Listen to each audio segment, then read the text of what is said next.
Bonjour à toutes et à tous. Eh bien, nous sommes toujours dans mon bureau et vous êtes toujours en train de regarder Canal Jack, l'une des chaînes de résistance en France et une chaîne que j'ai créée avec pour objectif principal de vous informer sur ce fléau professionnel que représente le harcèlement moral dans la fonction publique et plus précisément dans l'éducation nationale. Et si vous avez eu la curiosité de regarder à l'intérieur de ma chaîne, quand vous rentrez à l'intérieur, il y a plusieurs rubriques. Et donc, il y en a une qui s'appelle, il y a des sélections, et il y a une sélection qui s'appelle harcèlement moral dans la fonction publique. Et en fait, si vous voulez, c'est une sorte de vidéothèque pour les personnes qui sont donc concernées par ce sujet ou qui sont intéressées par ce sujet. Eh bien, j'ai déjà mis une trentaine de vidéos qui ont été faites sur ce sujet, le harcèlement moral dans la fonction publique, et qui ont été faites par différents spécialistes, que ce soit des journalistes, des avocats, des psychologues, donc des sociologues. Voilà, donc si le sujet vous intéresse, n'hésitez pas à regarder cette sélection qui s'appelle le harcèlement moral dans la fonction publique. Voilà.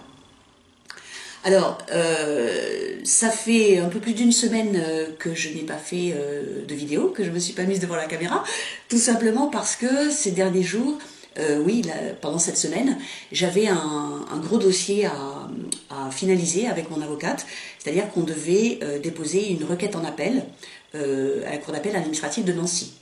Donc je vous montre le dossier pour que vous voyez à quoi je passe plusieurs heures par jour de mon temps depuis 4 ans. Donc une requête administrative, comme je vous l'avais expliqué dans la vidéo sur les recours administratifs. Donc ça, c'est la requête administrative que j'ai déposée toute seule, comme grande, par un portail, via un portail qui s'appelle Télérecours Citoyen. Et donc je l'avais déposée le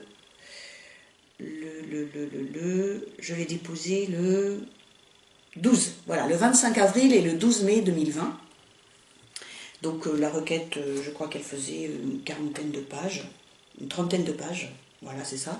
Et avec bien sûr des pièces annexes pour que le juge du tribunal administratif puisse se référer, lorsque je dis des choses dans mon recours, pour que le juge puisse avoir la preuve dans les pièces que je fournis. Mais malheureusement, ce juge administratif qui s'appelle Olivier Nizet, il prend un malin plaisir à rejeter mes requêtes parce que apparemment il a envie de faire plaisir à la rectrice et d'académie, la rectrice de l'académie de Reims. Et donc il a rejeté cette requête avec des arguments totalement ineptes. Et donc avec mon avocate, on avait décidé donc de faire appel à la Cour d'appel administrative de Nancy. Et je vous montre le recours que l'on a fait ensemble avec mon avocate. Donc il y a à peu près 40 pages. Voilà, 40 pages. Donc ça nous a pris, à elle et à moi, 2 jours pleins, la semaine dernière. Et mon avocate a encore travaillé mardi, 14 juillet, c'était un jour férié. Et pourtant, elle a travaillé pour moi afin que nous puissions déposer cette requête avant le 14 juillet minuit. Voilà. Et bien sûr, nous l'avons fait. Donc, voilà à quoi j'ai travaillé pendant la semaine qui vient de s'écouler, ce qui explique que j'ai pas pu faire de vidéo un peu plus tôt. Alors, dans le générique, vous avez vu 9 couvertures de livres qui traitent du harcèlement moral, et je les ai placés par ordre chronologique. Donc ces livres, soit je les possède moi-même, parce que je les ai achetés depuis 4 ans, soit je les ai consultés en bibliothèque, soit j'en ai lu des extraits via Internet. Et donc je vous mettrai les références dans la description, si jamais vous avez envie de les lire ou de les découvrir.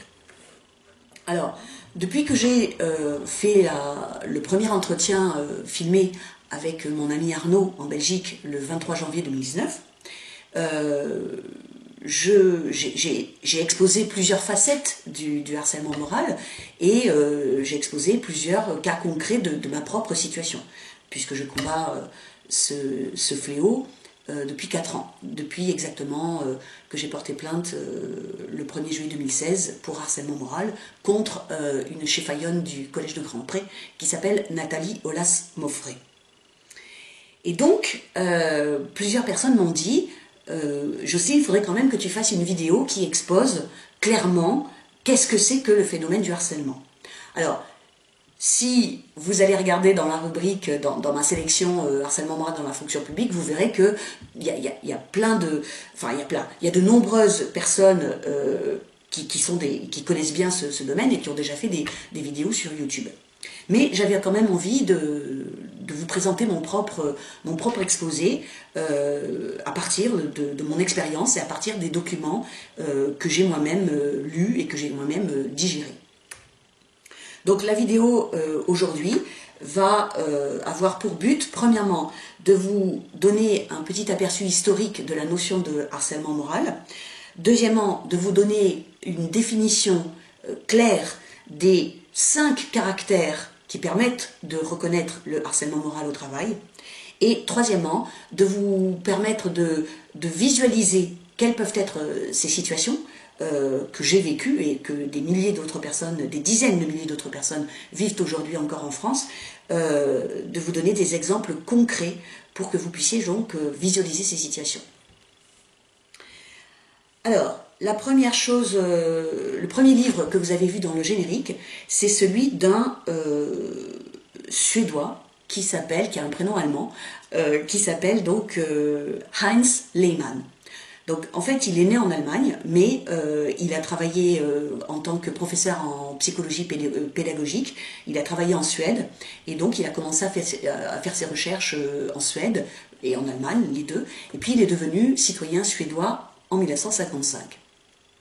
Et Heinz Lehmann est considéré comme le pionnier dans la formulation, dans la définition de ce que c'est que le harcèlement moral professionnel. Il est considéré vraiment comme le pionnier.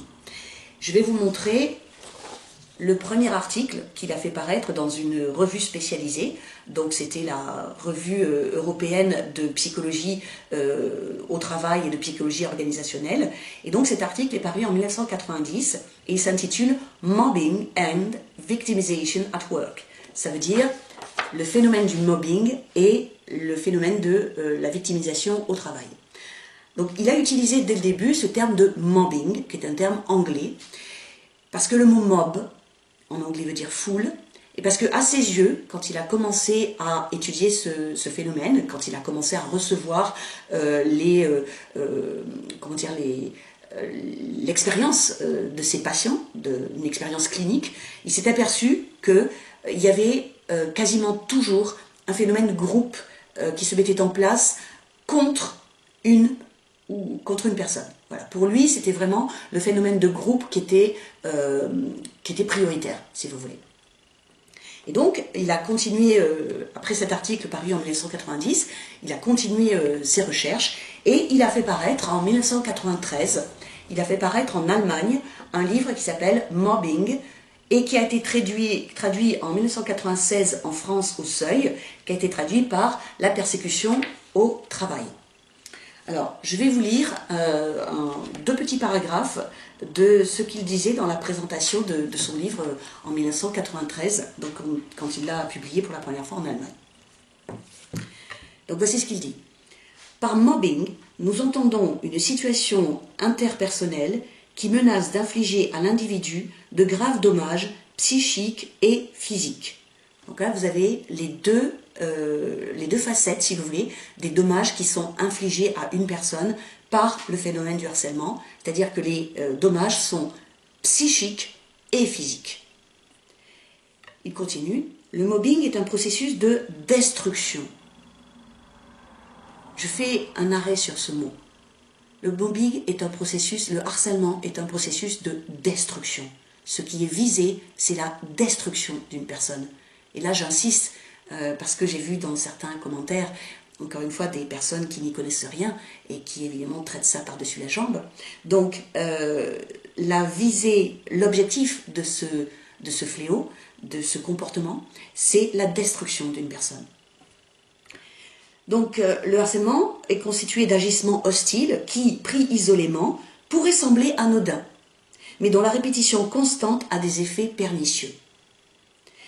Donc ça, c'est ce qu'il disait en 1993. Et à l'époque, donc il avait déjà travaillé peut-être déjà une dizaine d'années dans ce domaine, et donc il a listé 45 types d'agissements hostiles. Donc, je vais vous les montrer à l'écran et vous pourrez faire un arrêt sur image. Donc, voilà les 45 types d'agissements hostiles que Heinz Lehmann a identifiés en 1993. Et il les a répartis dans 5 catégories que vous voyez à l'écran. Cette liste, elle est dans le livre, le premier livre en fait que j'ai acheté en 2016 pour me défendre contre le harcèlement moral, pour connaître mes droits et pour savoir comment me défendre. Donc il s'intitule Harcèlement moral, comment s'en sortir, et il est édité aux éditions Pratt. Et donc il est réactualisé chaque année. Donc les 5 catégories dans lesquelles Heinz Lehmann rangeait les 45 types d'agissements hostiles qu'il avait identifiés en 1993 sont, premièrement, empêcher la victime de s'exprimer. Deuxièmement, isoler la victime dans son milieu professionnel. Troisièmement, déconsidérer la victime auprès de ses collègues. Quatrièmement, discréditer la victime dans son travail. Alors, cette catégorie-là, c'est plutôt une catégorie qui tend à discréditer la victime par rapport à la hiérarchie. Et cinquièmement, compromettre la santé de la victime. Donc en 1993, voilà les 45 types d'agissements que Heinz Lehmann avait identifiés de par sa recherche clinique. Par recherche clinique, il faut comprendre qu'il avait parlé à des personnes qui avaient souffert du harcèlement, qu'il avait listé ce qui leur était arrivé, et donc après il a fait une recension de tout ce qui était arrivé à toutes les personnes qu'il avait pu contacter et avec qui il avait pu parler dans ses recherches.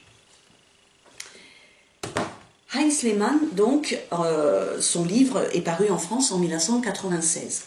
Et en 1998, en France, est sorti un livre aussi très important. C'est celui-ci, Le harcèlement moral, la violence perverse au quotidien. Et il a été écrit par Marie-France Irigoyen, qui est une psychiatre. Alors Marie-France Irigoyen, vous voyez, en tant que psychiatre, elle est un petit peu dans le même domaine que Heinz Lehmann. Et son point commun, c'est que ce qu'elle a constaté, encore une fois, par la clinique, c'est-à-dire par les paroles et l'expérience vécue que lui ont rapporté ses patientes et ses patients, eh bien, elle s'est aperçue que dans les relations interpersonnelles des gens, il y avait une forme d'agression perverse qui avait pour but de détruire psychologiquement la personne. Non pas de l'attaquer, de l'agresser physiquement, pas du tout, mais simplement par différents agissements pervers de détruire psychologiquement la personne. Et c'est pour ça qu'elle a le sous-titre de son livre, c'était La violence perverse au quotidien. Et c'est après ce livre-là que ont commencé toutes les études sur les pervers narcissiques et les pervers manipulateurs.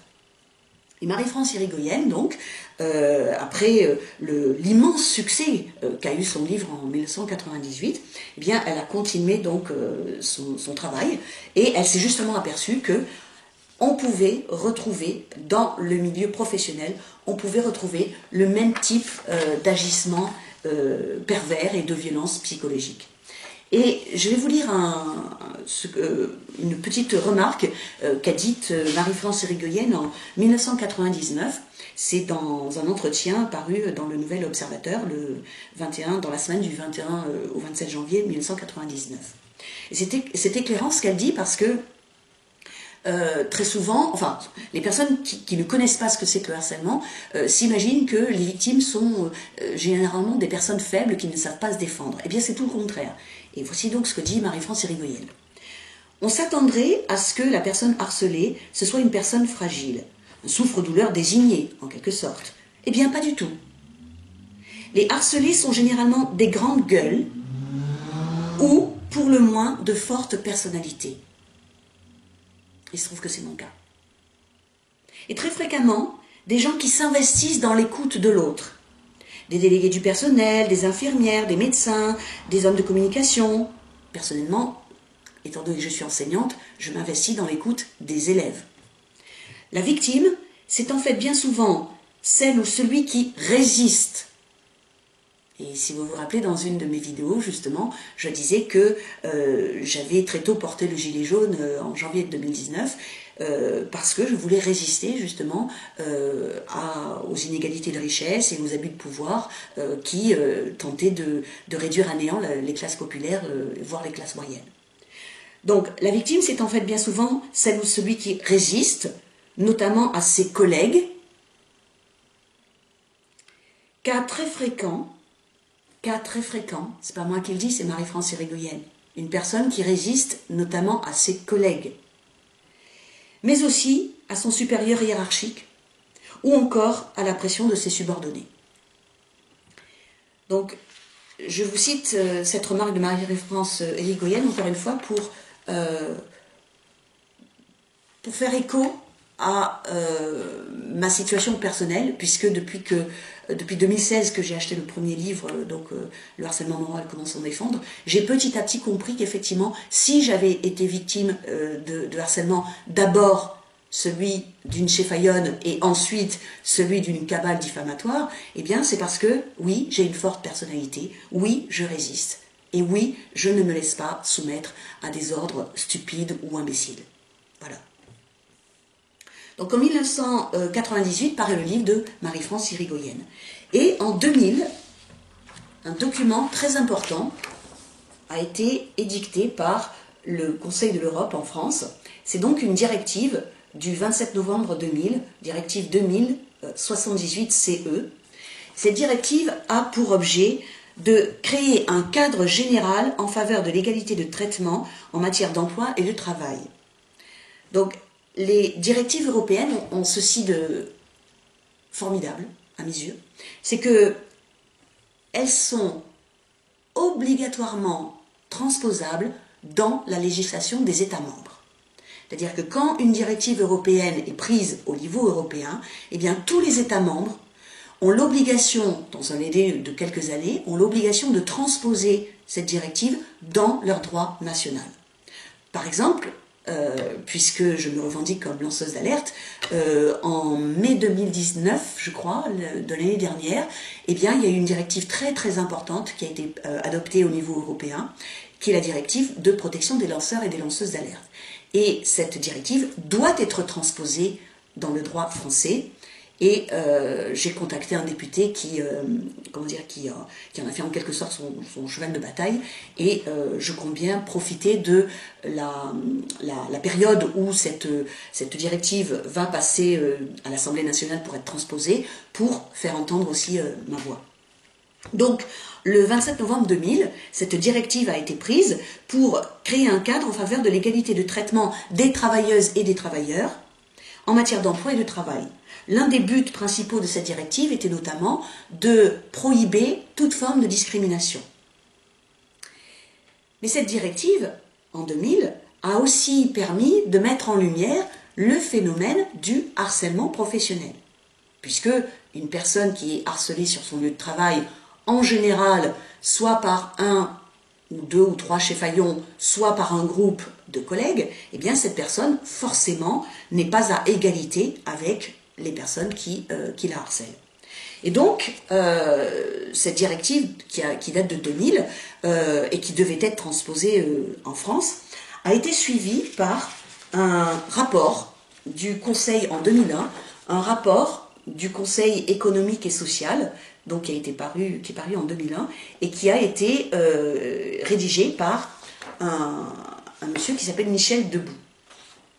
Alors ce rapport est très important parce que ça montrait qu'en France, le Conseil économique et social se saisissait de cette question du harcèlement moral et que ce n'était plus effectivement quelque chose qui était cantonné aux relations interpersonnelles. Et je vais vous lire un petit extrait de l'introduction de ce rapport.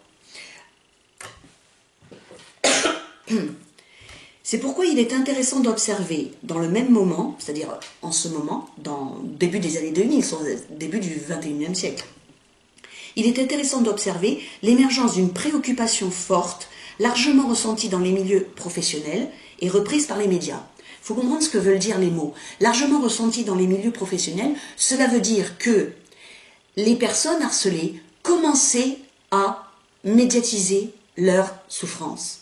C'est-à-dire que ces personnes commençaient à porter des plaintes, que ce soit au pénal, que ce soit aux tribunaux prud'homaux ou que ce soit au tribunal administratif pour les fonctionnaires. Il commençait à y avoir vraiment une émergence de ces plaintes des personnes qui étaient harcelées. Et donc cette préoccupation, dit le rapporteur, est reprise par les médias.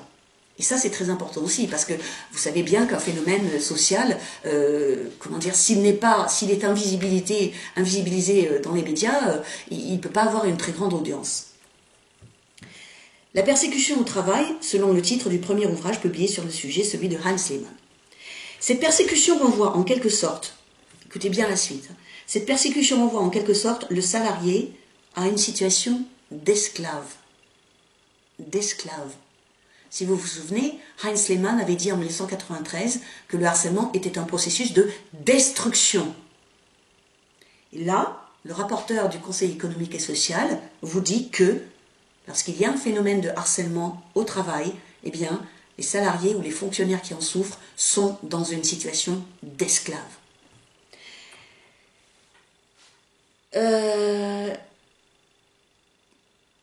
Oui, donc c'est une persécution morale.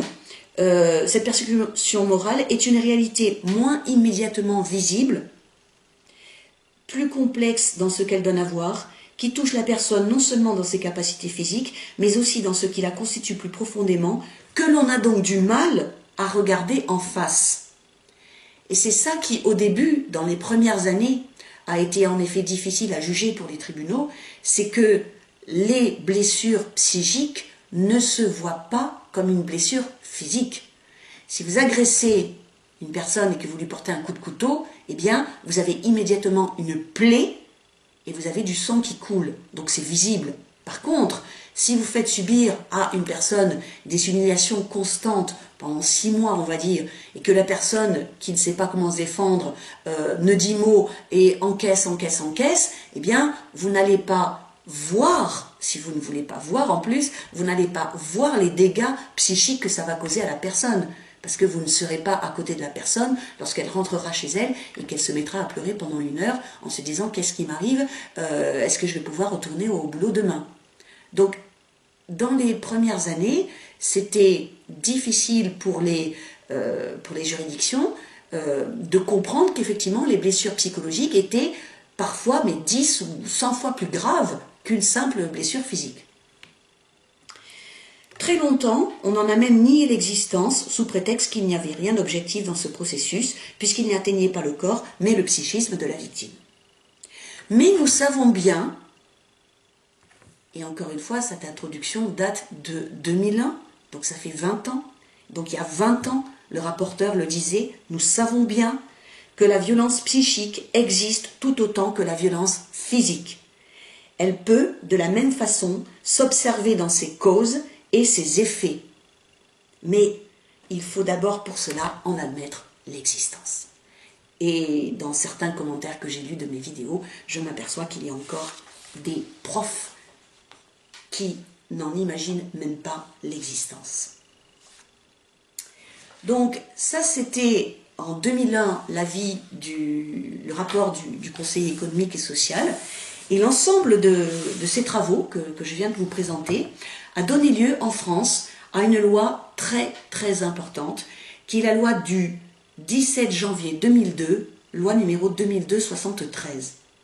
Et cette loi a inséré, d'une part dans le code pénal et d'autre part dans le statut général des fonctionnaires, c'est-à-dire la loi numéro 83-634, dont je vous ai parlé dans la vidéo sur les recours administratifs. Donc la loi de 2002, en 1973, alors ça c'est mon téléphone, donc je vais l'arrêter, et puis je reprendrai plus tard. C'est les avantages du direct. Donc cette loi de 2002 a inséré donc 3 articles très importants que je vais vous montrer à l'écran. Comme ça vous pourrez faire un arrêt sur image. Donc le premier article important, c'est celui du code pénal, c'est l'article 322-33-2 qui définit qu'est-ce que c'est que le harcèlement moral et qui dit quelles sont les sanctions.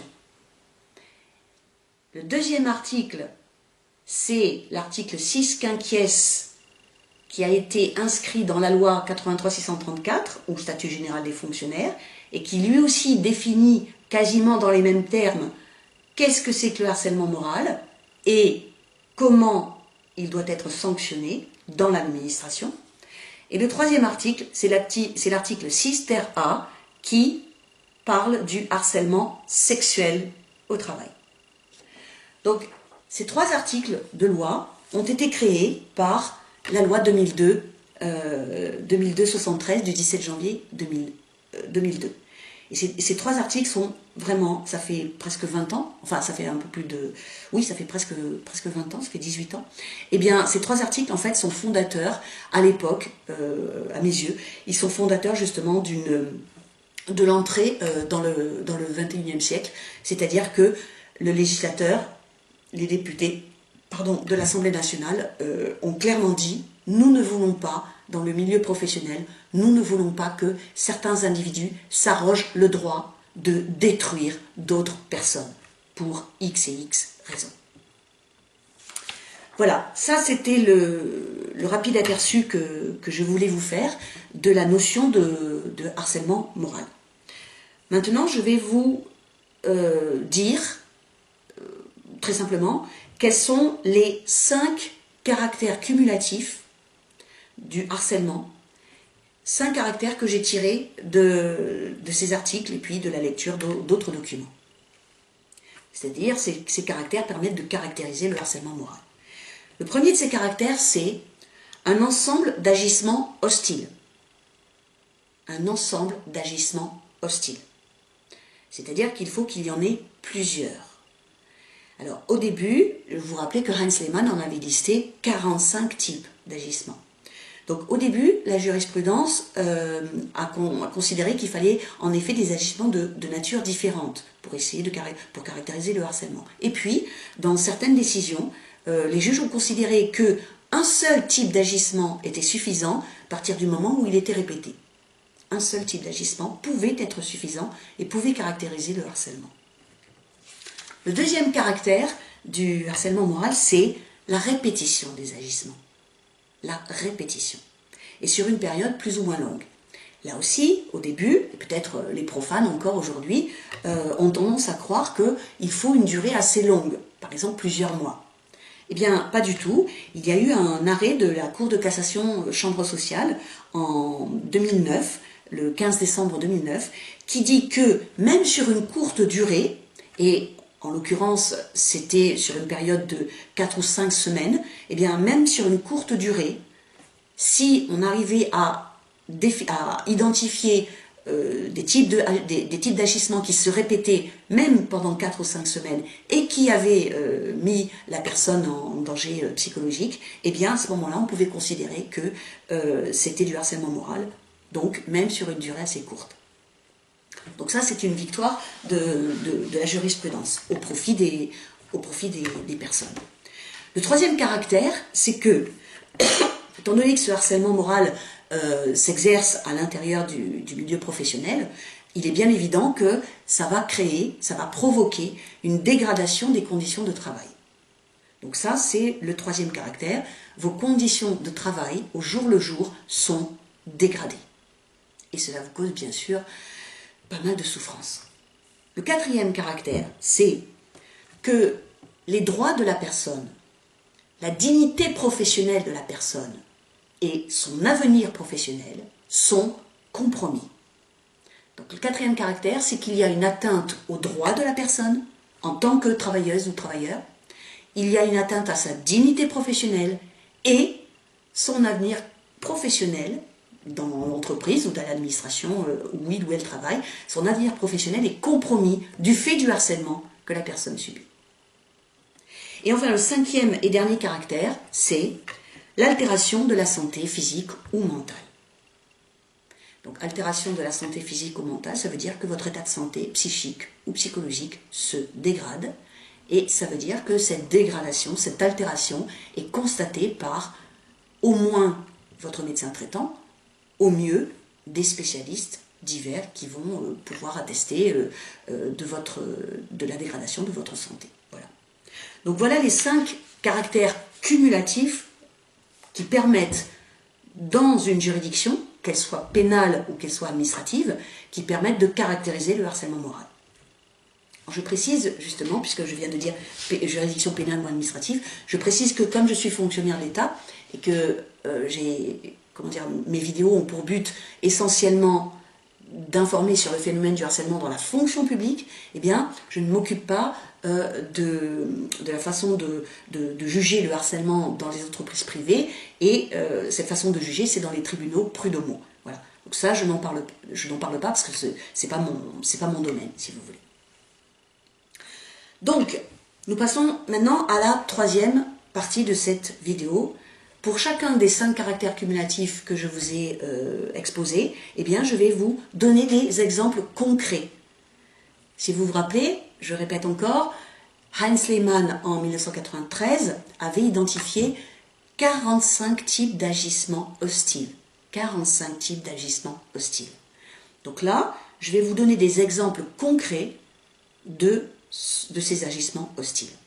Et ces exemples, je les prendrai soit dans mon cas personnel, parce que je rappelle que j'ai subi et j'ai combattu 3 harcèlements en 2013, en 2016 et en 2018.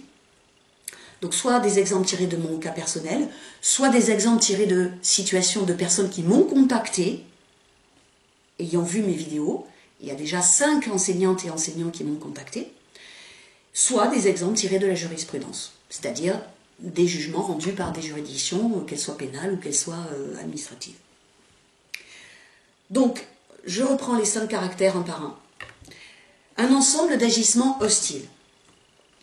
Une avocate qui s'appelle Rachel Saada, je vous mettrai le lien dans la description, et qui s'occupe du harcèlement moral, qui défend les victimes de harcèlement moral. Donc, une avocate, Rachel Saada, disait le 15 août 2018, dans un entretien, dans une vidéo YouTube, elle disait « Le harcèlement moral est un ensemble de faits, d'agissements, de paroles, de regards, d'omissions, d'abstention, d'inertie, d'embrouille sur le bulletin de salaire.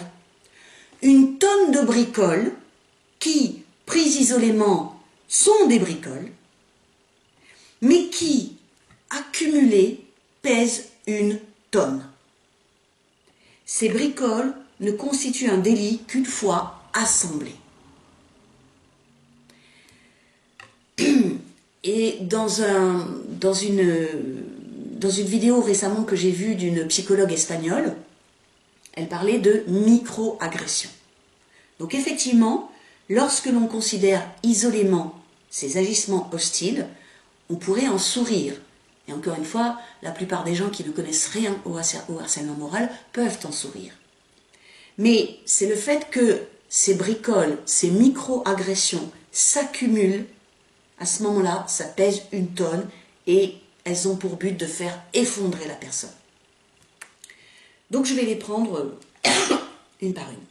Des paroles, des propos vexants, des propos critiques, des insinuations, des propos à caractère sexuel, des injures ou des insultes. Et là, je donne un exemple précis. Lors du deuxième harcèlement moral que j'ai dénoncé au collège de Grand-Pré dans les Ardennes, donc de la part de la chef Aïonne qui s'appelait Nathalie Aulas-Maufrey, qui a d'ailleurs été déplacée l'année suivante par la rectrice, alors qu'elle voulait rester dans ce collège. Eh bien, après que j'avais porté plainte contre Nathalie Aulas-Maufrey le 1er juillet 2016, et après que le 4 septembre 2016, j'avais fait une alerte de danger grave et imminent parce que la rectrice de l'académie et sa DRH n'avaient pris aucune mesure pour assurer ma sécurité dans cet établissement, eh bien, Nathalie Aulas-Maufrey, le 15 septembre 2016, a agressé verbalement au téléphone la secrétaire d'intendance d'un établissement qui se trouvait à Rethel, dans les Ardennes. Et cette personne a été tellement atteinte, tellement effondrée par cette agression verbale de Nathalie Aulas-Maufrey au téléphone le jeudi 15 septembre 2016, que cette personne a été obligée de quitter son bureau et elle s'est enfermée dans sa voiture et c'est là que les gendarmes l'ont retrouvée.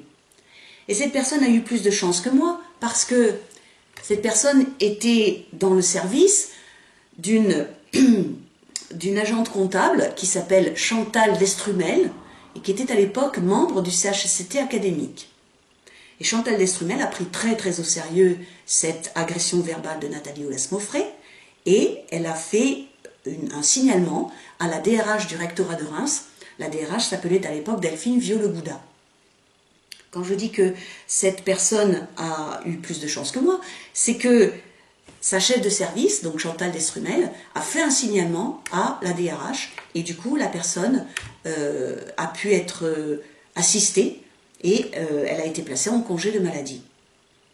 Malheureusement, Chantal Destrumel n'a pas fait le même signalement pour moi-même ou pour une autre agente publique qui avait aussi été harcelée par Nathalie Aulas-Mauffret et qui s'appelle Géraldine Vitry. Donc Chantal Destrumel a en quelque sorte choisi les personnes qu'elle allait aider. Mais en tout cas, voilà un exemple de paroles qui peuvent déstabiliser fortement ou qui peuvent faire s'effondrer une personne, tout simplement à cause de la virulence de l'attaque et surtout à cause de l'effet de surprise. Il peut s'agir donc de remarques désobligeantes en public ou en privé, et ces remarques visent à remettre en cause des compétences professionnelles qui sont reconnues depuis longtemps. Et là, je vous donne deux exemples qui me concernent. Le 18 avril 2016, de la part de donc la cheffaillonne qui s'appelle Nathalie Aulas-Mauffret et qui venait d'arriver au collège de Grand Pré depuis le 14 mars 2016, elle remplaçait la précédente principale, avec qui je m'étais très bien entendue. Donc le 18 avril 2016, lors d'un entretien dans son bureau, Nathalie Aulas-Mauffret me dit, avec un petit sourire, elle me dit « Mais la documentation n'est pas une matière qu'on enseigne, non, Madame Chassard ?» Cette simple phrase, à l'époque, et je l'ai écrit quelques jours après lorsque j'ai envoyé un courriel à la DRH du rectorat, donc cette simple phrase n'avait qu'un seul but, c'était de me remettre en cause ma mission d'enseignement.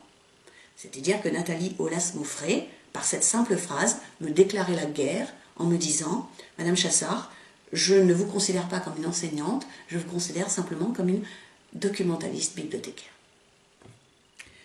Une autre, la seconde cheffaillonne contre qui j'ai dû lutter, c'est-à-dire Valérie Richard, ex-principale du collège de Suippes, m'a dit le 27 septembre 2018, en présence de deux autres interlocuteurs, c'est-à-dire un inspecteur d'académie qui s'appelle Thierry Dupont et un syndicaliste du SGEN qui s'appelle Julien Duruisseau. Donc Valérie Richard m'a dit, cette fois-ci c'était une remarque désobligeante en public, elle m'a dit « Excusez-moi de vous le dire, Madame Chassard, mais ça c'est une réalité. À certains moments, avec des enseignants, des collègues, autour de projets que vous sollicitiez, il y a eu des tensions, il y a eu des virulences. Donc je voulais aussi m'assurer qu'auprès de Madame X, que tout était clair. C'est pour ça que je ne l'ai pas fait en votre présence. » Donc Valérie Richard, le 27 septembre 2018, m'accuse d'avoir créé des tensions et des virulences avec des enseignants, des collègues. Donc elle fait allusion à l'année scolaire précédente, 2017-2018, mais bien sûr, premièrement, elle ne donne aucun nom, deuxièmement, elle ne donne aucun fait, et troisièmement, si ce qu'elle dit était vrai, elle aurait dû m'en parler l'année précédente, 2017-2018. Or là, nous sommes au début de l'année scolaire 2018-2019. Donc voilà l'exemple d'une remarque désobligeante qui est faite exprès pour remettre en cause la compétence professionnelle, c'est-à-dire ma capacité à collaborer avec mes collègues. Je précise pour les personnes qui ne me connaissent pas que depuis que j'ai dû combattre, depuis 4 ans que je combats la rectrice de l'Académie de Reims, qui s'est acharnée contre moi, eh bien, j'ai demandé à des anciens et anciennes collègues de faire des témoignages pour moi, et j'en ai actuellement 14, que j'ai envoyés bien sûr aux diverses autorités administratives et judiciaires. Il peut s'agir aussi de la divulgation de données qui relèvent de la vie privée ou il peut s'agir d'une intrusion dans la vie privée. Alors là, je cite un cas très précis qui m'est arrivé à moi.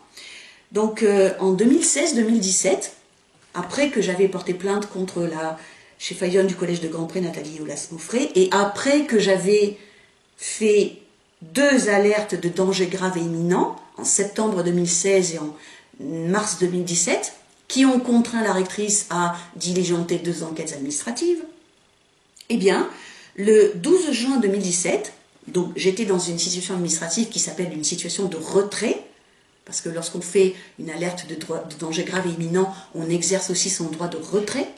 Donc j'étais dans une situation de retrait, je ne travaillais pas au collège de Grand Pré, j'étais dans ma résidence professionnelle à Long, dans le département de l'Eure-et-Loir, et là, le 12 juin 2017, je reçois un appel téléphonique sur mon portable, mon petit portable qui a sonné tout à l'heure. Donc je reçois un appel téléphonique de la secrétaire du collège de Grand Pré. C'est-à-dire que la secrétaire du collège de Grand Pré m'appelle sur mon portable personnel alors que je suis en situation de retrait et alors qu'elle n'a à avoir aucun contact avec moi. Donc elle m'appelle simplement, sous le prétexte de me dire « Jocelyne, voilà, je retrouve plus ton bulletin de tel mois, je sais pas, est-ce que tu l'as gardé ?» Enfin, un prétexte totalement fallacieux et futile. Et l'objectif de son appel, je l'ai compris par la suite, c'était de savoir si, oui ou non, je comptais revenir au collège de Grand Pré à la rentrée 2017-2018. Voilà, c'était ça son objectif, c'était de me tester. Donc un appel téléphonique intrusif dans ma vie privée, puisqu'elle n'avait aucun droit de m'appeler personnellement à ce moment-là. Il peut s'agir aussi de menaces. Et là, je vais parler donc de la seconde agente qui a été harcelée par Nathalie Aulas-Mauffret au collège de Grand Pré pendant le printemps 2016.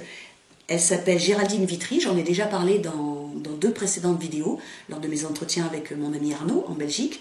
Et donc Géraldine Vitry, dès que Nathalie Aulas-Mauffret est arrivée au collège le 14 mars 2016, avait été donc victime du harcèlement de cette cheffaïonne. Mais, alors que nous nous étions tout de suite bien entendus, Géraldine et moi, eh bien elle ne m'en avait pas parlé, tout simplement, et ça je l'ai compris par la suite, c'est une réaction assez typique de certaines victimes, tout simplement parce qu'elle avait honte de ce qui lui arrivait, elle ne comprenait pas ce qui lui arrivait, et elle avait honte d'en parler parce qu'elle croyait que si la cheffaïonne lui faisait des remarques désobligeantes, lui faisait des critiques, etc., c'était forcément parce qu'elle les méritait. Donc elle n'osait pas en parler par honte. Et elle m'en a parlé malheureusement trop tard, début du mois de juin. Et donc elle m'a raconté, Géraldine Vitry, qu'à un moment donné, au mois de mai, eh bien la principale l'a tannée, il n'y a pas d'autre mot, l'a tannée pour que l'agente comptable lui donne la clé d'une cassette que seule, excusez-moi, pas l'agente comptable, la gestionnaire, que seule la gestionnaire devait détenir. Et donc Nathalie Aulas-Mauffret avait plusieurs fois fait pression sur Géraldine Vitry, gestionnaire, très compétente, pour obtenir cette clé. Et heureusement, même si Géraldine Vitry était à l'époque en souffrance, eh bien, elle ne lui a jamais donné cette clé. Mais la principale, si vous voulez, l'avait menacée parce que justement, la gestionnaire ne voulait pas lui donner cette petite clé. Il peut s'agir aussi de posture physique, si vous voulez. Vous savez, vous connaissez le non-verbal, donc toutes les attitudes du corps peuvent aussi vous transmettre des messages implicites. Donc il peut s'agir de posture, de gestes, de mimiques, de regards. Je vous donne un exemple là encore. Le 16 juin 2016, au collège de Grand Pré, il y avait un conseil pédagogique. Et j'ai compris lors de ce conseil pédagogique que la principale avait avait constitué autour d'elle une petite cour de profs qui allaient abonder dans son sens et que ces quelques profs qui constituaient sa cour mettaient en cause mes activités pédagogiques. Et à un moment donné, vers la fin du conseil pédagogique, eh bien, j'interpelle publiquement la cheffaïonne, Nathalie Aulas-Mauffret, et je lui pose directement la question, Madame, vous venez de dire quelque chose qui me laisse penser que l'année prochaine, vous ne continuerez pas les activités pédagogiques que j'ai faites cette année, et vous les ferez disparaître. Pouvez-vous me donner clairement votre position? Et là, Nathalie Aulas-Mauffret a fait ceci. Voilà, elle a baissé la tête et elle ne m'a jamais répondu. Donc ce signe, si vous voulez, c'est un signe clair que la chef d'établissement me discrédite publiquement et elle me donne comme message implicite, oui Madame Chassard, à la rentrée 2016, je ferai disparaître vos activités pédagogiques. Il peut y avoir aussi des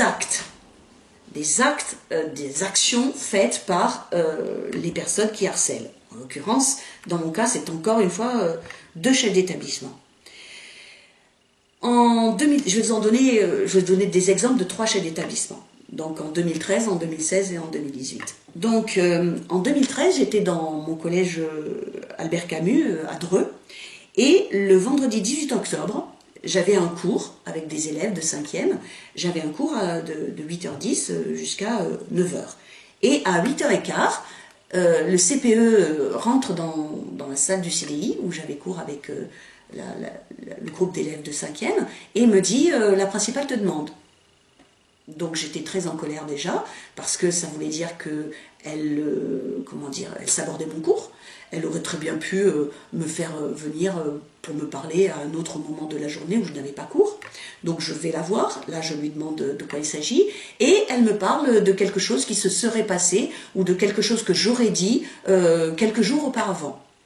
Donc je lui réponds très précisément sur ce point, et je lui dis, si vous n'avez rien d'autre à me dire, je vais retourner dans ma classe parce que là, je suis enseignante et j'avais un cours que vous avez écorné en quelque sorte.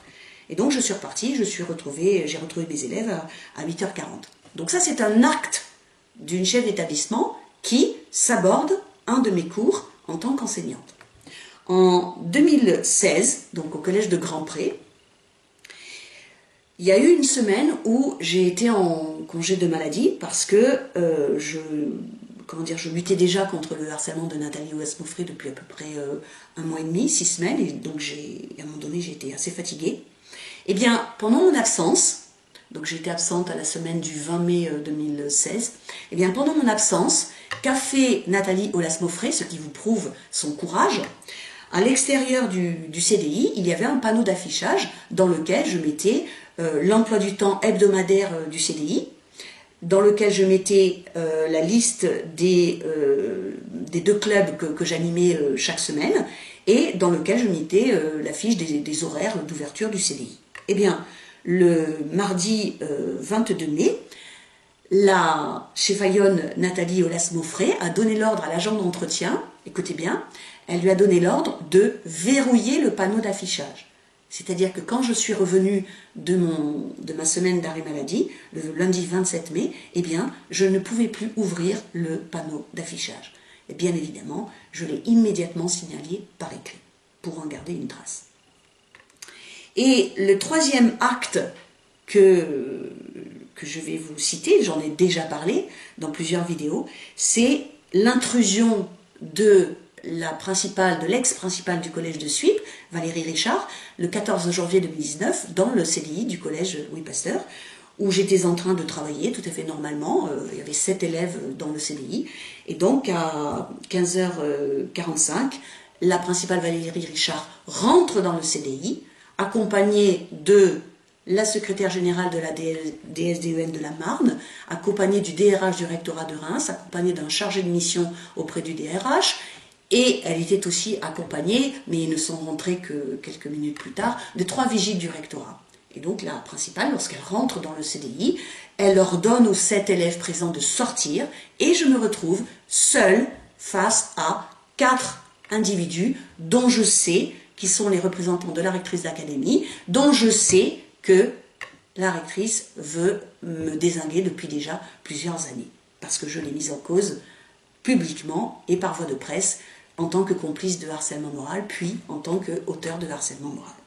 Donc vous voyez, cette intrusion d'une chef d'établissement dans mon local professionnel accompagné de 3 sbires de la rectrice d'académie et accompagné de 3 vigiles qui, si je n'avais pas eu la présence d'esprit de téléphoner à mon avocate et de téléphoner aux gendarmes, auraient facilement pu, comment dire, m'interpeller de force, quasiment peut-être inventer que que j'avais résisté, que j'étais légèrement dérangée et hop, internement d'office. Donc cette intrusion est un acte qui permet qui rentre dans la catégorie des agissements hostiles. Il peut y avoir aussi des décisions professionnelles. Alors, je fais la différence entre acte, je viens de vous en citer 3, et une décision professionnelle. Dans le collège où j'étais en 2013, le collège Albert Camus à Dreux, la cheffaillonne, là aussi, vous voyez, ça fait 3 cheffaillonnes, c'est à croire que vraiment... Donc la cheffaillonne qui s'appelait Nathalie Gauthier a décidé en septembre 2013, sur ordre de l'inspecteur d'académie, qui s'appelait, puisqu'il est à la retraite, Michel Raymondon, a décidé d'arrêter, de m'empêcher d'enseigner l'histoire des arts que, en tant que professeur en documentation, j'enseignais avec 9 autres collègues dans le même collège depuis 4 ans. Je participais j'ai participé à la création, à l'organisation, au passage, à la préparation des épreuves et au passage des épreuves. Donc j'étais membre d'un jury pendant 4 ans, donc de 2009 à 2013, dans le collège Albert Camus à Dreux. Eh bien, en septembre 2013, la cheffaillonne Nathalie Gauthier a décidé de m'empêcher d'exercer cet enseignement. Alors, c'est ce qui s'appelle une sanction déguisée, c'est-à-dire c'est totalement illégal. C'est-à-dire que elle a écrit cela dans un courriel. C'est pour ça que je parle de décision professionnelle, mais ce n'est pas une véritable décision administrative. Donc elle écrit cela dans un courriel, mais moi, quand elle écrit cela, je sais très bien que ça vient de l'inspecteur d'académie, qui me l'avait dit dans un entretien 2 mois plus tôt. Et donc, ça s'appelle une sanction déguisée, et à l'époque, j'avais décidé de faire un recours administratif contre cette sanction déguisée.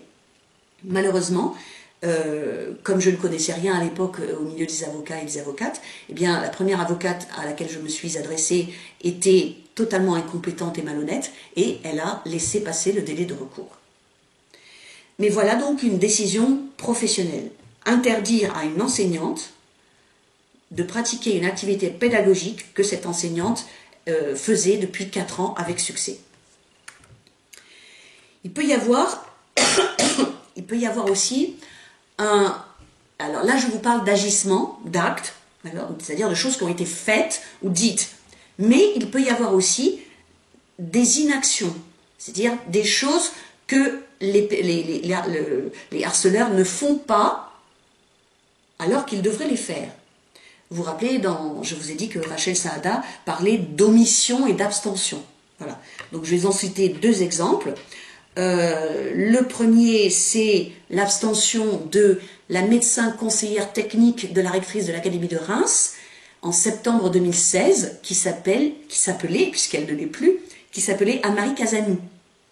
Donc elle était médecin conseillère technique, elle avait été médecin de prévention, et je me suis adressée à elle directement et personnellement à la fin du mois d'août 2016, parce que je voulais lui signifier mon mal-être et l'altération de mon état psychologique pendant tout l'été, et je voulais aussi lui signifier mon anxiété à l'idée de reprendre mon travail donc au collège de Grand Pré, alors que la rectrice n'avait pris à cette époque, à cette date-là, elle n'avait pris aucune mesure pour sanctionner à la fois la cheffaillonne Nathalie Ouvas-Moffret et les 11 profs qui avaient participé à une cavale diffamatoire contre moi. Donc j'ai écrit le 29 août 2016 à la médecin conseillère technique de la rectrice, Anne-Marie Cazanou, en lui expliquant mon état, les raisons, etc. Je lui ai donné aussi des certificats médicaux, bien sûr. Et Anne-Marie Cazanou n'a rien répondu.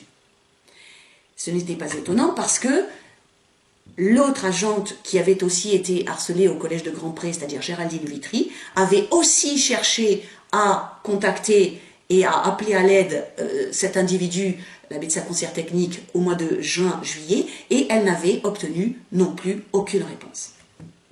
Par contre, il est intéressant de remarquer que Anne-Marie Casanou, qui donc ne m'avait donné aucune nouvelle entre le mois d'août et le mois de décembre, donc pendant 4 mois, elle ignore totalement ma situation, mais par contre, le 13 décembre, je reçois un petit courriel d'elle qui me dit « Ah, Madame Chassard, en fait, voilà, la rectrice, elle m'a demandé de vous convoquer pour examiner votre situation médicale. »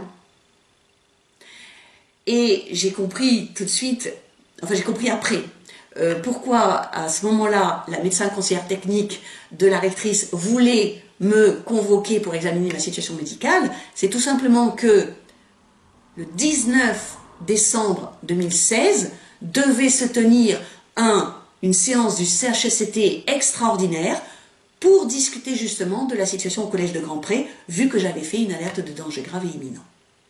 Donc, à ce moment-là, la rectrice s'était dit « Il vaut mieux que je fasse convoquer Madame Chassard par une médecin qui est à ma botte, et à ce moment-là, la médecin pourra dire que c'est Madame Chassard qui tourne pas très rond. » Mais j'ai répondu à Madame Casanou qu'elle m'appelait quand même un peu tard, et puis que la convocation était précipitée, et donc je préférais reporter en janvier 2017. Et il se trouve qu'en janvier 2017, lorsque je suis allée au rectorat pour rencontrer la médecin conseillère technique, eh bien j'étais accompagnée d'un huissier de justice, et ça n'a pas plu ni à la rectrice ni à la médecin conseillère technique, qui n'a pas voulu me recevoir en présence de l'huissier de justice. Donc ça, c'est un premier exemple d'inertie ou de carence. Un autre exemple, c'est celui de l'actuel DRH, peut-être plus pour longtemps, de l'actuel DRH du rectorat de Reims qui s'appelle Cyril Bourgerie. À l'automne 2018, j'ai rencontré personnellement Cyril Bourgerie le 21 septembre 2018 en présence de mon avocate. Nous avons discuté dans son bureau au rectorat de Reims pendant 2 heures. Et pendant cet entretien, je lui ai clairement dit quels étaient les motifs qui me poussaient à dire que Valérie Richard était en train d'essayer de me placardiser.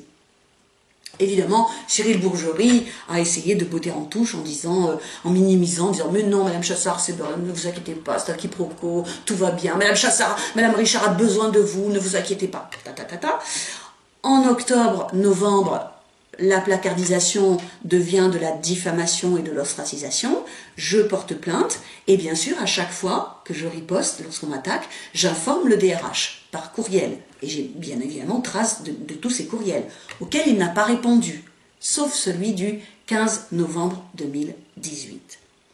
Et donc, pendant tout l'automne 2018, j'ai alerté, je crois qu'il y a une dizaine de courriels, j'ai alerté donc Cyril Bourgerie de la dégradation de ma situation. Je donnais des faits précis qui n'ont jamais été démentis, bien sûr, mais Cyril Bourgerie, à ce moment-là, avait déjà pris le parti de soutenir à fond la principale du collège de suivre Valérie Richard. Il avait déjà pris le parti de valider la cabale diffamatoire à mon insu que Valérie Richard était en train de monter, et il avait déjà obéi à l'ordre de la rectrice d'essayer de monter contre moi un dossier noir disciplinaire afin de me faire passer en 2019 en conseil de discipline.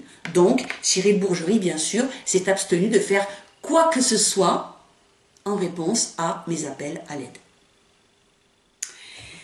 Et enfin, le dernier type d'agissement hostile, c'est une décision administrative. Encore une fois, je refais bien la différence entre un acte, comme par exemple le verrouillage du panneau d'affichage en 2016 par Nathalie Aulas-Mauffret, entre une décision professionnelle comme m'interdire illégalement l'enseignement de l'histoire des arts et une décision administrative défavorable. Une décision administrative, c'est un papier officiel avec normalement une motivation, avec normalement un texte de loi qu'on appelle un visa et qui permet de prendre la décision, et avec la signature d'une autorité administrative. Donc ça s'appelle une décision administrative. Et bien évidemment, quand vous avez affaire à des hiérarques qui veulent vous dézinguer, eh bien, ces gens-là vont prendre à votre encontre, ils vont prendre des décisions administratives défavorables et qui vous font grief, c'est-à-dire qui vous causent des préjudices. Je vais juste faire la liste, puisqu'il y en a un certain nombre de la part de la rectrice d'Académie de Reims. Donc depuis le 30 juin 2016, 2 interdictions d'accès à l'établissement, 2 suspensions de fonction de 4 mois, un engagement disciplinaire piteusement abandonné au bout de 2 ans, une mutation d'office dans l'intérêt du service, un refus d'indemnisation des frais de changement de résidence suite à la mutation d'office, un refus de retrait d'une pièce irrégulière de mon dossier administratif, un engagement disciplinaire illégal et une révocation illégale. Donc tout ça, ce sont des décisions administratives qui figurent sur des papiers officiels avec le nom de l'autorité qui prend la décision, en l'espèce la rectrice de l'Académie de Reims, ou le ministre pour la révocation du 5 août 2019. Et pour la plupart de ces décisions, il n'y a pas de motivation réelle et sérieuse. Voilà pourquoi, pour toutes ces décisions administratives défavorables et qui m'ont fait grief, eh bien j'ai déposé des recours administratifs au tribunal administratif de Châlons-en-Champagne. Et puisque le vice-président de ce tribunal, qui s'appelle Olivier Mizet, n'en est pas encore persuadé, eh bien, je ferai recours de tous ces rejets. S'il rejette mes requêtes de première instance, je ferai appel de tous ces rejets à la Cour d'appel administrative de Nancy. Et si la Cour administrative d'appel de Nancy ne me donne pas raison, j'irai jusqu'au Conseil d'État. Et si le Conseil d'État ne me donne pas raison, eh bien j'irai jusqu'à la Cour européenne des droits humains pour chacune des décisions défavorables qui ont été prises à mon encontre et qui m'ont fait grief, pour chacune d'entre elles. Alors, je passe au deuxième caractère du harcèlement moral, c'est la répétition des agissements. Là, le simple fait que je vous ai fait la liste de toutes les décisions défavorables que la rectrice de l'Académie de Reims a prises contre moi depuis que j'ai porté plainte en fait, parce que toutes ces décisions ne sont que des mesures de représailles, parce que le 1er juillet 2016, j'ai porté plainte au pénal contre la cheffaïonne du collège de Grandpré, Nathalie Aulas-Mauffret, qui en 2017-2018 d'ailleurs a été déplacée dans la Marne, et après en 2018-2019 elle n'existe plus. Je sais pas, elle a dû démissionner ou alors elle est vraiment partie dans une toute autre académie, mais elle n'existe plus. Bon. Donc la répétition. Je vous ai dit tout à l'heure que il n'était pas nécessaire d'avoir une durée très longue pendant laquelle ces agissements sont effectués. Je vous ai parlé d'un arrêt de la Chambre sociale de la Cour de cassation qui date du 15 décembre 2009, c'est l'arrêt numéro 08-43.288. Et en fait, il s'agissait d'une jeune femme qui était auxiliaire de puériculture dans une crèche familiale dans l'est de la France. Et elle a eu un congé de maternité, donc elle a donné naissance à son enfant en 2004, et elle reprend son travail en 2005, le 1er mars 2005, et là, en 5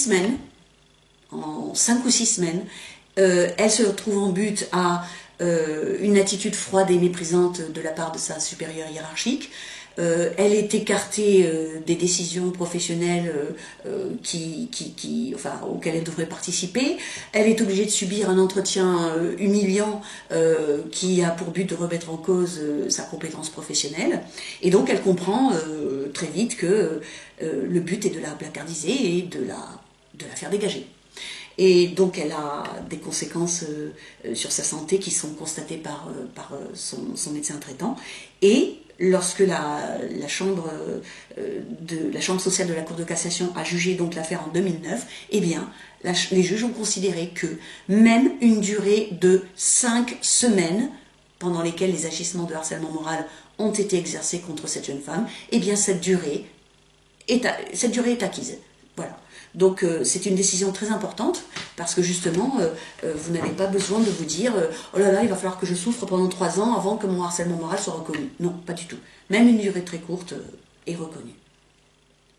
Le troisième caractère, c'est la dégradation possibles et la plupart du temps effectives des conditions de travail. Alors là, je vais aller assez vite parce que je vais vous citer des faits que vous pouvez, enfin des exemples que vous pouvez visualiser tout de suite, quel que soit votre travail. Alors, il peut s'agir du local où vous travaillez. Donc, on peut vous mettre dans un bureau excentré par rapport à d'autres bâtiments, donc vous vous retrouvez géographiquement isolé. On peut vous placer au sous-sol, sans fenêtre. On peut aussi ne pas vous donner de bureau. Ça, je l'ai appris parce que la fille d'un voisin que j'avais dans les Ardennes, c'est ce qui lui est arrivé à son retour là aussi de congé maternité. On lui a dit, bah, écoute, ton bureau, on l'a donné à quelqu'un d'autre, et donc, bah, on ne sait pas où te mettre. Donc, elle est restée assise pendant plusieurs jours dans le couloir. Elle savait très bien qu'elle allait devoir faire un recours, bien sûr. Donc, elle est restée assise, voilà, sur une chaise dans le couloir, au vu de tout le monde. Et finalement, son supérieur hiérarchique, qui ne s'attendait pas à cette réaction, a été obligé de lui trouver un petit bureau pour éviter la honte, si vous voulez, de l'avoir tout le temps dans le couloir. Ça peut être donc le matériel, comme condition de travail, il y a le matériel qu'on vous fournit pour faire votre travail. Donc vous pouvez ne pas avoir de matériel du tout, vous pouvez avoir du matériel en quantité insuffisante, vous pouvez avoir un matériel trop vieux, ou alors si votre matériel tombe en panne, eh bien, même si vous le demandez plusieurs fois, il ne sera jamais réparé. Il peut s'agir des horaires. Donc on peut vous imposer des horaires comme ça, ex abrupto, alors qu'auparavant on ne vous en imposait pas, et sans tenir compte bien sûr du tracas que ça peut vous causer. Donc ça, j'ai l'exemple de, encore une fois, la gestionnaire du collège de Grand-Pré, Géraldine Vitry, qui, dès l'arrivée de Nathalie Aulas-Maufré le 14 mars 2016, s'est vue imposer des horaires qui la gênaient, alors que auparavant, lorsqu'elle avait travaillé durant les 2 années précédentes avec la précédente principale qui s'appelle Corinne Perronne, eh bien, étant donné qu'elle était considérée comme cadre A, elle était totalement libre de ses horaires. Et étant donné qu'elle était une personne très compétente, eh bien, elle faisait largement ses horaires. Mais là, simplement, la cheffaillonne Aulas-Maufré a tenu à lui imposer des horaires fixes. Et donc, ça lui causait un tracas puisque ça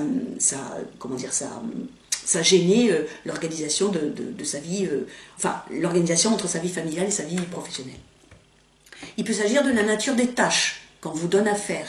Donc soit ce sont des tâches trop difficiles pour votre niveau de qualification, et là tout ce que les harceleurs, enfin les supérieurs hiérarchiques en l'occurrence, espèrent, c'est que vous vous cassiez la figure, soit ce sont des tâches trop simples par rapport à votre niveau de qualification et qui vont rapidement vous ennuyer. Il peut s'agir de la quantité de tâches qu'on vous donne. Donc là encore, soit il y en a énormément pour vous faire culpabiliser, si vous n'arrivez pas à toutes les faire, soit il n'y en a pas assez, et quasiment pas. Dans ce cas-là, vous vous tournez les pouces et vous ne savez pas quoi faire, mais vous ressentez comme totalement inutile dans le milieu professionnel. Et cette absence de tâches à faire, si vous voulez, correspondant à votre niveau de qualification, a été très récemment reconnue par la Cour d'appel de Paris, le 2 juin 2020. C'est-à-dire que c'était un salarié qui a souffert d'un syndrome d'épuisement professionnel par ennui. Par ennui. C'est-à-dire que effectivement, on ne lui donnait plus rien à faire et il a été diagnostiqué épuisement professionnel parce qu'il mourait d'ennui, littéralement. Ça peut être, dans les conditions de travail, il peut y avoir bien sûr la rémunération. Donc soit on vous supprime des primes auxquelles jusqu'à présent vous aviez droit, soit on vous baisse votre rémunération, par exemple suite à un entretien professionnel qui a été délibérément humiliant pour vous, et donc on vous dit bon, c'est bon, vous êtes un peu trop vieux, vous avez perdu un petit peu, là donc on va baisser votre rémunération. Il peut s'agir aussi d'un traitement discriminatoire par rapport aux autres employés ou salariés de l'entreprise. Vous n'êtes pas, vos conditions de travail sont différentes objectivement de celles de collègues qui ont le même statut que vous ou qui ont la même fiche de poste que vous, par exemple. Il peut s'agir des réunions de travail ou de l'organigramme. Par exemple, votre nom disparaît de l'organigramme de l'entreprise subitement, ou alors vous n'êtes plus du tout convié aux réunions d'information. Ça, par exemple, c'est ce qui est arrivé à la lanceuse d'alerte Stéphanie Gibault, dont j'ai déjà parlé dans une précédente vidéo, qui travaillait dans la banque, dans la filiale française du BS, et qui, après qu'elle avait dénoncer une manipulation frauduleuse à l'intérieur de l'entreprise, eh bien, s'est vue, comment dire, rétrogradée, et à un moment donné, justement, elle n'apparaissait plus dans l'organigramme, alors qu'elle avait occupé les années précédentes un poste assez élevé en ce qui concerne les relations clients de l'entreprise. Et il peut s'agir aussi, toujours dans les conditions de travail, il peut s'agir des entretiens professionnels. Alors soit vous en avez, on vous en colle beaucoup en peu de temps, ou alors il n'y en a pas beaucoup, mais ils sont volontairement déstabilisants pour vous faire craquer, pour vous faire douter de vous-même, et pour réduire votre capacité de riposte aux agissements hostiles qui vont continuer après l'entretien professionnel. Donc ça, c'était le troisième caractère, la possible dégradation des conditions de travail. Le quatrième caractère, c'est l'atteinte au droit. Je rappelle quand même que toute travailleuse et tout travailleur est une personne, une citoyenne et un citoyen qui a des droits, les fonctionnaires aussi. Donc ça peut être une atteinte au droit, une atteinte à la dignité professionnelle. C'est mon cas par exemple, puisque j'ai été à 2 reprises, en 2016 et en 2018, victime de calomnies, de diffamation et de calomnies, qui ont été rédigées et qui ont été transmises dans mon dos. Je ne le répéterai jamais assez au cas où certaines personnes n'aient pas encore compris. Donc dans mon dos. Donc quand vous avez des calomnies écrites, ou des diffamations écrites, ou même des fausses rumeurs qui sont délibérément propagées, eh bien c'est une atteinte à votre dignité professionnelle. Et il y a la compromission de l'avenir professionnel, c'est-à-dire que vos chances de promotion eh bien, sont quasiment réduites à néant. Dans mon cas, mon avenir professionnel, bien sûr, vu que le ministre m'a révoqué le 5 août 2019, le ministre pense que mon avenir professionnel dans l'éducation nationale est terminé, ce en quoi il se trompe du tout au tout. Alors, je vais vous citer deux arrêts de jurisprudence qui sont très très importants pour ce caractère-là, c'est-à-dire l'atteinte au droit. Le 18 janvier 2011, la Cour d'appel administrative de Lyon a rendu un jugement qui dit que le droit pour des fonctionnaires de ne pas subir de harcèlement moral est un principe général du droit. Un principe général du droit. Je vous lis le considérant. Considérant qu'en vertu d'un principe général du droit et des dispositions de l'article 6 quinquies de la loi du 13 juillet 1983, l'article que je vous ai présenté en début de vidéo, aucun fonctionnaire ne doit subir des agissements répétés de harcèlement moral qui ont pour objet ou pour effet une dégradation des conditions de travail susceptibles de porter atteinte à ses droits et à sa dignité, d'altérer sa santé physique ou mentale ou de compromettre son avenir professionnel. Donc l'intérêt de ce considérant, ce n'est pas qu'il reprend le texte de l'article 6 quinquies que je vous ai présenté tout au début, c'est en vertu d'un principe général du droit. Donc le droit de ne pas subir de harcèlement moral pour les fonctionnaires est un principe général du droit. Et la deuxième avancée jurisprudentielle date du 19 juin 2014. Et là, c'est une ordonnance en référé du Conseil d'État, ordonnance numéro 381-061 du 19 juin donc 2014, qui dit que le droit de ne pas être soumis à un harcèlement moral constitue pour un agent ou une agente une liberté fondamentale au sens des dispositions de l'article L 521-2 du Code de justice administrative. C'est l'un des 3 articles qui permet de faire des requêtes en référé. Je vous renvoie à la vidéo où je vous avais présenté les différents types de recours administratifs. Donc là, c'est une ordonnance en référé du Conseil d'État qui est très récente, 6 ans, qui dit que le droit de ne pas être soumis à un harcèlement moral constitue pour un agent une liberté fondamentale. Fondamentale. Dans les droits qui sont forcément bafoués par le harcèlement moral, en tout cas dans l'administration et la fonction publique, il y a le respect du principe du contradictoire et des droits de la défense.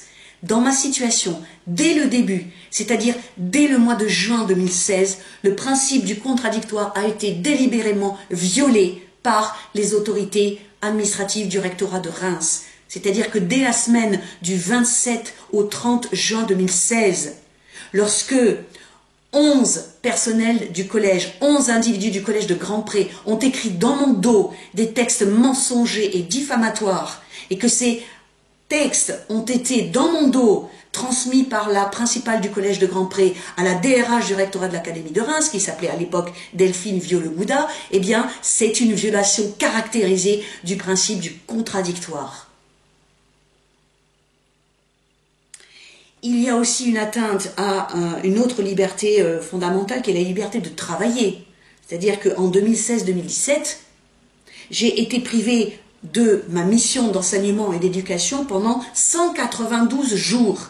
192 jours, toute l'année scolaire. Pourquoi? Parce que se sont successivement enchaînés une première alerte de danger grave et imminent et une première période de retrait.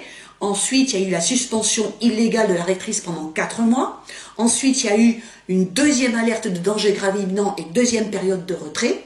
Et tout ça pour aboutir le 21 septembre 2017 à ma reprise de fonction au collège Louis Pasteur de Suippes. Donc pendant 192 jours, j'ai été illégalement et de façon inique privée de ma mission d'enseignement et d'éducation. Et la liberté de travailler est une liberté fondamentale des citoyennes et des citoyens de la République française.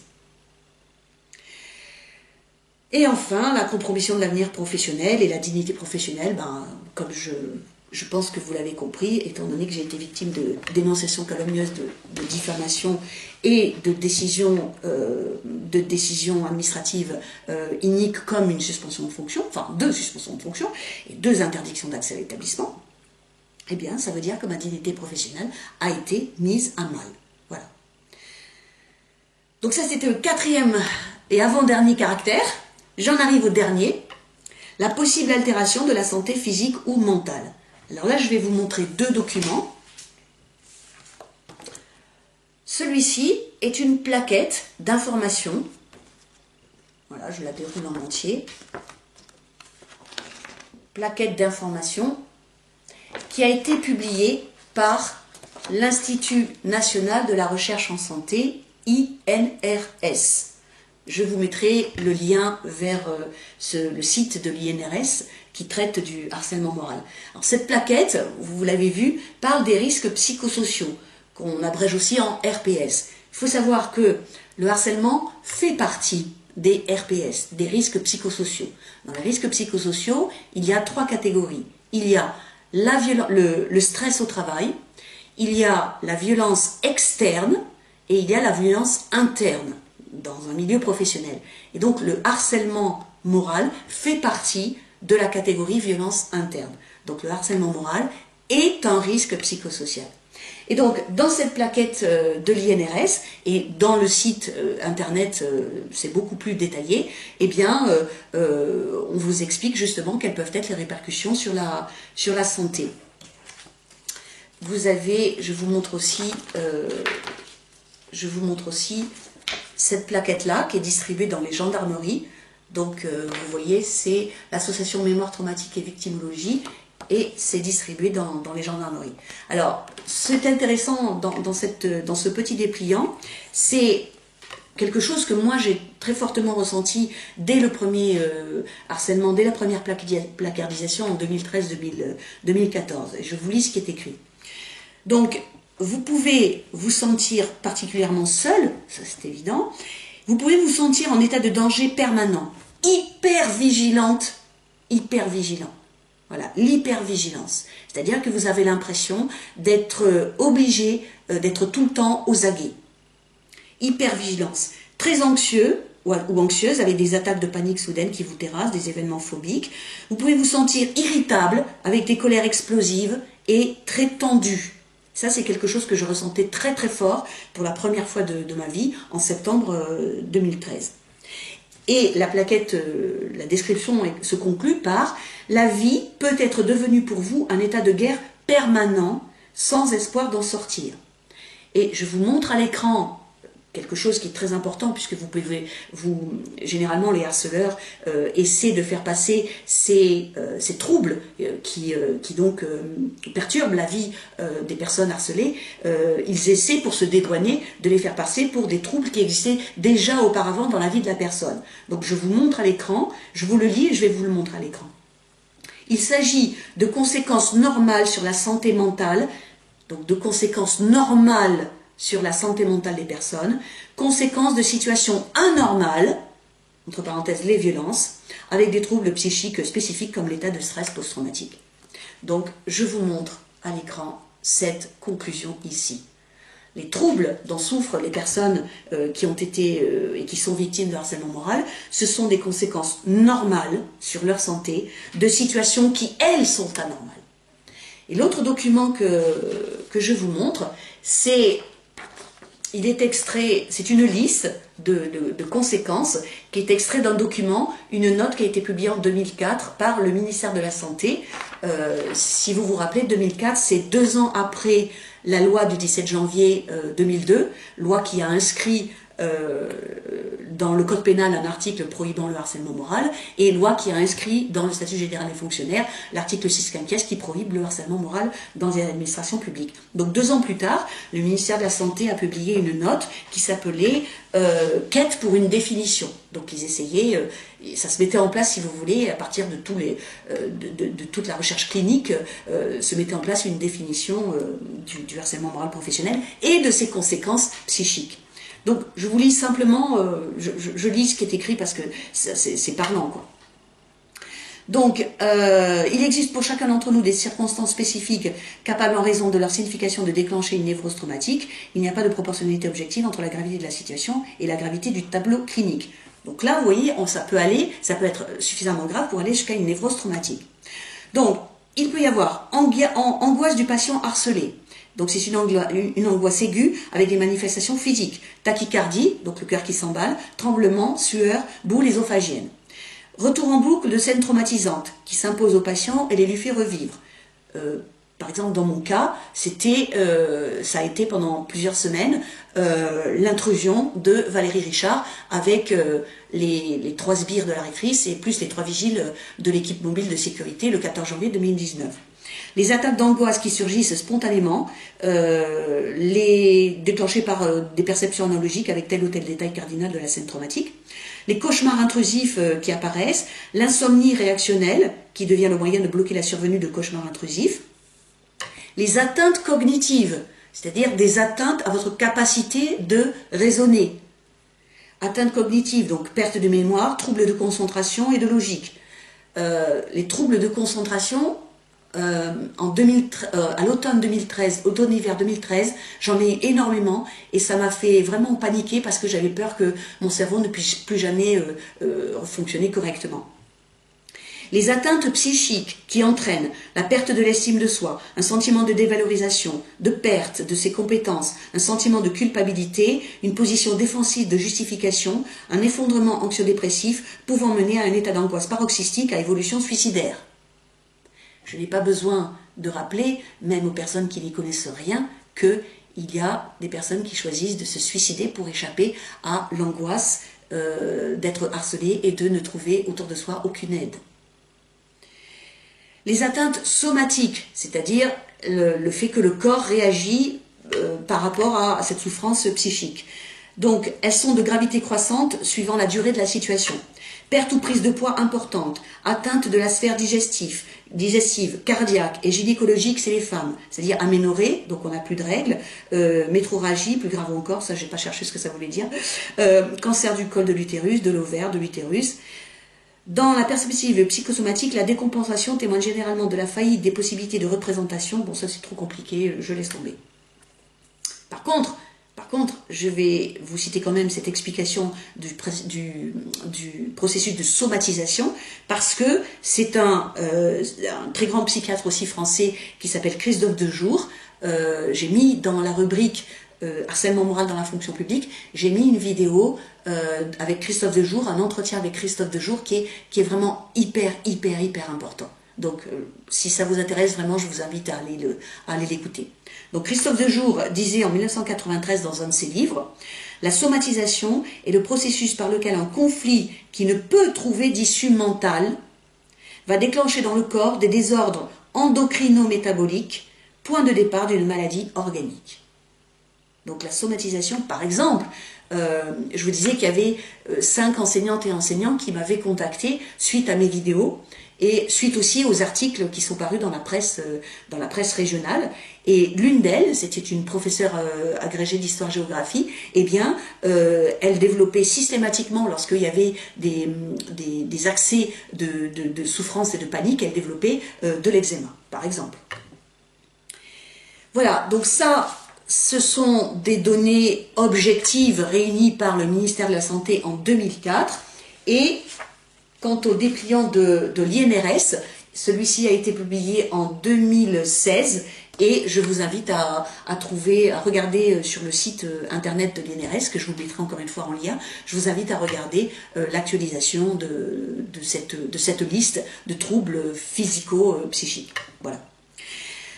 Donc, j'en ai fini avec cette longue vidéo qui était destinée à vous présenter de façon assez précise, de façon claire, et j'ai essayé de faire quand même quelque chose d'assez complet pour vous permettre de comprendre qu'est-ce que c'est que le harcèlement moral au travail, quelle est sa nature, quel est son objectif, quelles sont les 5 catégories, quels sont les 5 caractères grâce auxquels, dans un tribunal pénal ou administratif ou prud'homal, vous pouvez donc faire caractériser cette atteinte à votre personne, à votre dignité. Et pour plus de renseignements, eh bien, je vous invite encore une fois à lire, à chercher les livres que j'ai mis dans le générique. Et vous pouvez aussi, si vous le désirez, vous pouvez aussi me contacter directement. Vous allez dans la rubrique à propos de ma chaîne YouTube et j'ai mis mon adresse électronique personnelle. Donc si vous avez envie de me contacter pour partager votre expérience, ou même si vous voulez me contacter pour qu'on fasse ensemble un entretien vidéo, si vous avez suffisamment de courage et de volonté pour cela, eh bien j'en serai ravie. Voilà. Donc, je finis cette vidéo numéro 22 et je vous donne rendez-vous pour la numéro 23 qui va être publiée dans pas très longtemps parce que il y a quelque chose récemment qui l'a provoqué et donc j'ai hâte de la faire. Donc, merci encore de votre attention et à bientôt. Au revoir.